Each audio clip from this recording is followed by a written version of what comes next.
একটি তুচ্ছ ঘটনা যেটা ক্ষমতাসীন দলের ছাত্র যুবদল ঘটিয়েছে। এই ঘটনায় দুইজন লোকের প্রাণ যাবে, এটা জাতি তারেক রহমানের কাছে, প্রধানমন্ত্রীর কাছে আশা করে না। আপনারা জানেন হবিগঞ্জে একজন ছাত্রের চোখ চলে গিয়েছে। এই চোখের জ্যোতি কি বর্তমান প্রধানমন্ত্রী ফিরিয়ে দিতে পারবেন? আমরা জিজ্ঞেস করতে চাই প্রধানমন্ত্রী, শহীদ শাহাবুদ্দিন, শহীদ সাইফুল্লাহ বাড়ি, শহীদ সালাউদ্দিনের মা এবং বাবাকে কি সান্ত্বনা দেবেন আপনি?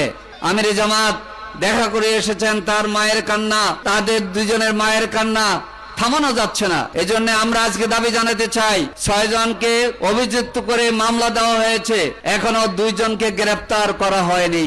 আমির জামাত এসে জিজ্ঞেস করেছিলেন একজন পুলিশ অফিসারকে, বলেছে আমাদের নজরে আছে একজন। আমি তো আমাদের মাননীয় সংসদ সদস্য বললেন 6 জনের মধ্যে 2 জন গ্রেফতার হয়নি।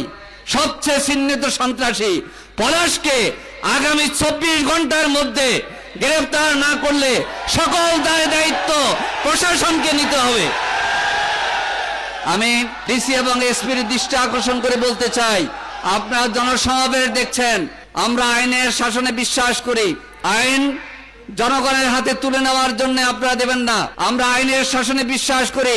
2 জনকে হত্যা করার পরে একজনের জানাজা আমরা 1 মাস আগে পড়েছি, আরেকজনের জানাজা গতকাল হলো, অথচ সন্ত্রাসী পলাশ এখানে ঘুরে বেড়ায়। এ তামাশা আমরা দেখতে চাই না। অবিলম্বে 24 ঘন্টার মধ্যে গ্রেফতার করে দেখান যে আপনারা সন্ত্রাসীদের গ্রেফতার করতে পারেন। নচেত বলবো প্রশাসন সরকারি দল হওয়ার কারণে আপনারা আইনের নীতিতে আপনারা চলছেন না, আপনারা সরকারি দলকে প্রশ্রয় দিয়ে যাচ্ছেন, সন্ত্রাসীদের উস্কানি দিয়ে যাচ্ছেন। প্রিয় ভাই এবং বন্ধুগণ, আমাদের মনে পড়েছে শহীদ রেজবুল হক সরকার প্লাবন পলাশবাড়ির এসএসসি পরীক্ষার্থী ছিল, তাকে হত্যা করেছে এই বিএনপির সন্ত্রাসী যুবদল ছাত্র দলের লোকেরা পলাশবাড়িতে। জানেন আপনারা? জন্য আপনাদের ইতিহাস হচ্ছে পলাশবাড়িতে রেজবুল হক প্লাবনকে হত্যা করেছিলেন, এখানে 2 জনকে হত্যা করেছেন। নির্বাচন থেকে এই পর্যন্ত জামাত ইসলামের 5 জন নেতা কর্মীকে হত্যা করা হয়েছে। হত্যা করে হাসিনা আমাদের 1 লক্ষ লোককে জেলে নিয়েছিল, 11 জন শীর্ষ নেতা সহ 5 শতাধিক নেতা কর্মীকে হত্যা করেছিল, 80 জনকে গুম করেছিল, 10,000-এর উপরে নেতা কর্মীকে তারা চাকরিচ্যুত করেছিল, 7,000-এর উপরে নেতা কর্মীকে পঙ্গু করেছে। হাসিনা এখন দেশে আছে না পলাতক?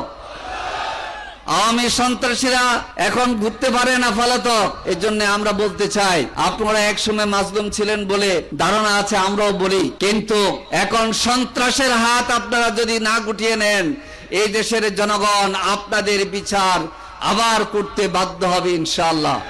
প্রিয় ভাই এবং বন্ধুগণ, আসুন, শুধু গাইবান্ধার শাখাটা নয়, আপনারা দেখেছেন সরকারি দলের ছাত্র সংগঠন বিশ্ববিদ্যালয়ের শিক্ষাগণগুলোতে অস্থিরতা সৃষ্টি করার জন্য একের পর এক ফায়তারা করে যাচ্ছে। অতীতে শিক্ষা ভবনে অস্থিরতা সৃষ্টি করে আপনারা টিকতে পারেন নাই, সামনে ইসলামী ছাত্র শিবির এবং জনতার আন্দোলনের মুখে আপনারা টিকতে পারবেন না ইনশাআল্লাহ। আসুন, আমরা বিচার চাই শহীদ সালাউদ্দিনের খুনিদের, আমরা বিচার চাই সাইফুল্লাহ বাড়ির। এই বিচার আপনারা চান কিনা? আজকে অনেক মা এবং বোন, অনেক বাইরে এখানে মিলিত হয়েছেন। এই বিচার করার জন্য যদি গড়িমসি সরকার করে, ইনশাআল্লাহ এই সরকার শেষ সরকার নয়, এই খুনিদের বিচার হবে, সাগাটার মানুষ দেখবে ইনশাআল্লাহ। আসুন, খুনিদের ব্যাপারে ঐক্যবদ্ধ থাকি, সন্ত্রাসের বিরুদ্ধে আমরা ঐক্যবদ্ধ থাকি।